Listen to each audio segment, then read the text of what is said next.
Hello everyone, कैसे हैं आप सब लोग। तो अब दिल्ली पुलिस का एग्ज़ाम बहुत नज़दीक आ चुका है और ये मेरा लास्ट मॉक था। लास्ट नहीं, सेकंड लास्ट मॉक था, क्योंकि मेरा एग्ज़ाम है 30 को, तो ये मेरा लास्ट मॉक था। अब इस मॉक में मेरा अपना स्कोर आप सबके साथ शेयर कर देता हूँ। मेरा स्कोर है 74 आउट ऑफ 100। तो पहले तो बात करते हैं कि सब्जेक्ट वाइज कितना कितना स्कोर है मेरा मॉक के साथ। इस बारे में तो बाद में डिस्कस करेंगे, पहले सब्जेक्ट वाइज अपना स्कोर बता देता हूँ। तो मेरे रीजनिंग में है 20 ठीक, वैसे मेरे 22 ठीक थे, पर किन्हीं दो जो पर्सन थे उनके ऑप्शन मैंने गलत टिक कर दिए, तो उसकी वजह से मेरे 20 ठीक हैं। और मैथ में मेरे 11 ठीक है, एक गलत है। और जीके में मेरे 43 ठीक है, दो गलत है। और कंप्यूटर में दो ही सही है, तीन गलत है, 1.25 नंबर कंप्यूटर में है। अब बात करते हैं कि जो ये टोटल मॉक था कैसा था, इजी था कैसा था। बता देता हूँ भाई। सबसे पहले तो बात करते हैं जीके की। जीके का लेवल कैसा था। जो जीके का लेवल रहेगा एग्जाम में सेम टू सेम डिट्टो यही लेवल रहेगा, क्योंकि मैंने अभी ट्वेल्थ बेस के जो एग्जाम है ना, सब में जीके का लेवल इतना ही है। क्योंकि अभी ऐसा कुछ नहीं था लोग स्टेटमेंट वाले एडीक्यूटी बैठ रहे हैं, ऐसा कुछ नहीं। एडीक्यूटी तो एग्जाम ही नहीं ले रही है भाई। एडीक्यूटी का तो ये बस डरा रहे हैं लोगों को, एडीक्यूटी बेस हमारा कोर्स ले लो, ये ऐसा कुछ नहीं है। ये कोई सीन नहीं है, एडीक्यूटी से डरने की कोई जरूरत नहीं। मैंने सीएचएसएल का भी एग्जाम दे लिया, ट्वेल्थ बेस की मैंने एडिक्यूटी पैटर्न कह रहे हो जिस आप, मैंने देख लिए, बिल्कुल वही टीचर्स वाला पैटर्न है। बस थोड़ा सा ये है कि इन्होंने वन लाइनर ज़्यादा पूछने शुरू कर दिया, जिसे स्टैटिक कहते हैं, स्टैटिक ज़्यादा पूछ रहे हैं ये। ठीक है दोस्तों। और भाई थोड़ा करंट अफेयर का वेटेज इसमें ऊपर नीचे हो सकता है। करंट अफेयर अपना लगभग भाई 10 क्वेश्चन तो बिल्कुल इंप्रूव करके जाना, 10 से 15 क्वेश्चन बिल्कुल करंट अफेयर के बचेंगे। 10 क्वेश्चन तो बिल्कुल है आपके जीके में।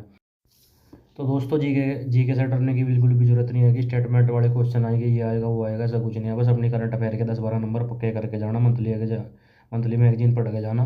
और कुछ नहीं है, जीके का लेवल सेम टू सेम जो इस मॉक में था आज वाले में, बिल्कुल सेम टू सेम यही रहेगा। अब बात करते हैं मैथ का। मैथ भी बहुत ईजी पूछ रही है ये जो नई कंपनी आई है।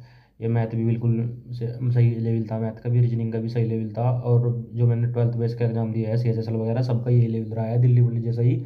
और मेरे उसमें भी थोड़े से बस क्वेश्चन अटैम्प्ट कम रह गए थे, मेरा मैथ अटैम्प्ट नहीं होता सीएचएसएल में, जिसकी वजह से मेरे 120 नंबर है।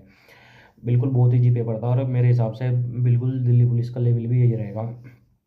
अब बात करते हैं कट ऑफ की। अगर ऐसा एग्ज़ाम आया तो कट ऑफ कैसी रहेगी।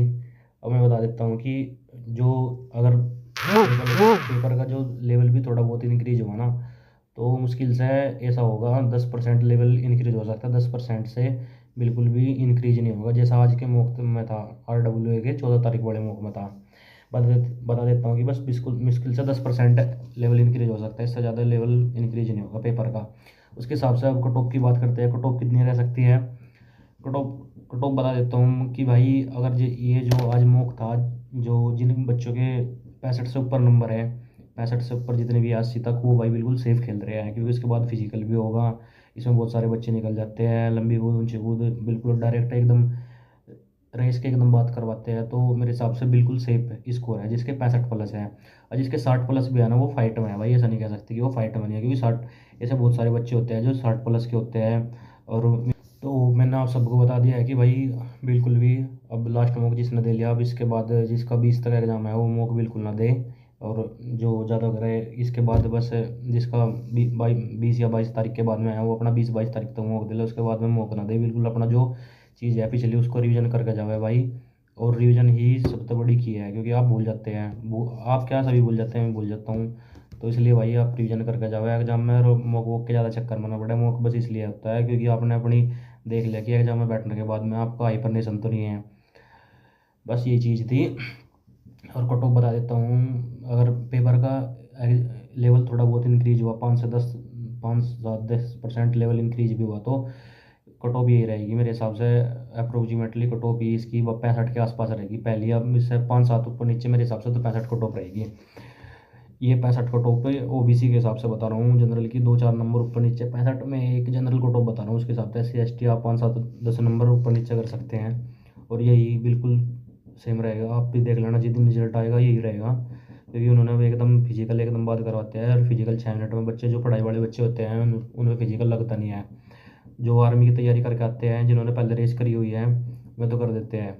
और ज़्यादातर गांव के बच्चे जाते हैं इसमें, फिर लंबी कूद ऊंची कूद ये भी बहुत, पर टाइम तो चाहिए इन सब के लिए। तो दोस्तों ये था मेरा last mock before the exam. तो फाइनली आप आराम से जाए पेपर में, कोई दिक्कत नहीं है। और फ्री माइंड होकर पेपर दे। एडिक्विटी ये चीज़ है, एडिक्विटी हो जाएगा, स्टेटमेंट वाले क्वेश्चन आएंगे जीके में। ऐसा कुछ नहीं है, पेपर बिल्कुल ऐसा ही आएगा जैसा आज था। उससे मुश्किल से 5% लेवल का बता रहा हूँ आपको, इससे ज़्यादा इंक्रीज नहीं होगा।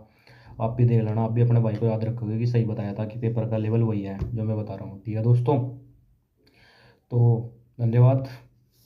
और पेपर देने के बाद में भाई रिव्यू जरूर दे देना जी। जिसका पेपर होता रहेगा 17-18 तारीख से पेपर एग्जाम स्टार्ट हो जाएंगे, 17 तारीख से। तो अपना रिव्यू जरूर कमेंट बॉक्स में बता दें कि जिससे कि मैं सॉल्यूशन करवा सकता हूँ अपने शिफ्ट का जो चल रहा है कि कैसे कैसे एग्जाम, कैसे कैसे क्वेश्चन आ रहे हैं। अप्रोक्सीमेटली एक्सपेक्टेड क्वेश्चन तो करा ही सकता हूँ। तो जो भी क्वेश्चन आएंगे जीके जीएस के, जो भी मैथ रीजनिंग का, जो भी कोई लेवल शेयर करना चाहता है कि कितना करंट अफेयर का वेटेज आ रहा है, क्या सब चीज़ है, वो सब लोग आप शेयर कर देना यहाँ। और जिससे कि आप, जिसका 6 तारीख तक पेपर है, उस बच्चे को भी हेल्प मिल सके। तो दोस्तों धन्यवाद, और चैनल को सब्सक्राइब कर देना।